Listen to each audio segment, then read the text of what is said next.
അതെ, ബോക്സ് ഓഫീസിൽ വൻ നേട്ടവുമായി ജയസൂര്യ നായകനായ ആട് 3 മിഥുൻ മാനുവൽ തോമസിന്റെ സംവിധാനത്തിൽ മലയാളികൾ ഏറെ ഇഷ്ടപ്പെടുന്ന ഫ്രാഞ്ചൈസിയായ ആടിന്റെ മൂന്നാം ഭാഗം 19നാണ് തിയേറ്ററിലെത്തിയത്. സമീപകാലത്തെ മികച്ച പ്രീ റിലീസ് ഹൈപ്പോടെ തിയേറ്ററിലെത്തിയ ചിത്രം കൂടിയായിരുന്നു ആട് 3. ഇപ്പോഴത്തെ ചിത്രത്തിൽ ഏറ്റവും പുതിയ ബോക്സ് ഓഫീസ് കണക്കുകൾ നിർമ്മാതാക്കൾ തന്നെ പുറത്തുവിട്ടിരിക്കുകയാണ്. ആഗോള ബോക്സ് ഓഫീസിൽ നിന്ന് ചിത്രം 101 കോടി നേടിയെന്നാണ് നിർമ്മാതാക്കൾ അറിയിച്ചിരിക്കുന്നത്.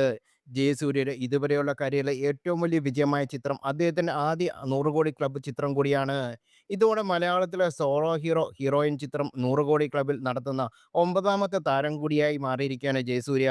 മോഹൻലാൽ, നസ്ലിൻ, പൃഥ്വിരാജ് കുമാരൻ, ഫഹദ് ഫാസിൽ, ടൊവിനോ തോമസ്, ഉണ്ണി മുകുന്ദൻ, കല്യാണി പ്രിയദർശൻ, നിവിൻ പോളി എന്നിവരാണ് മലയാളത്തിൽ ഇതിനു മുമ്പ് നേട്ടം സ്വന്തമാക്കിയ താരങ്ങൾ.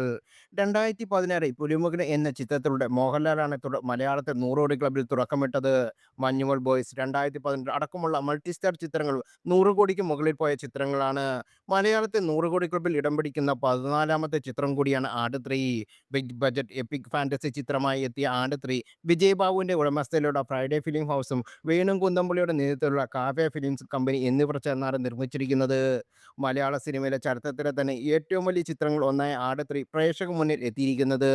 പാട്ടും നൃത്തവും ചിരിയും ആക്ഷനും ഫാന്റസിയും എല്ലാം കോർത്തിണക്കി വ്യത്യസ്ത കാലഘട്ടത്തിലൂടെയാണ് ചിത്രത്തിന്റെ കഥ പറയുന്നത്.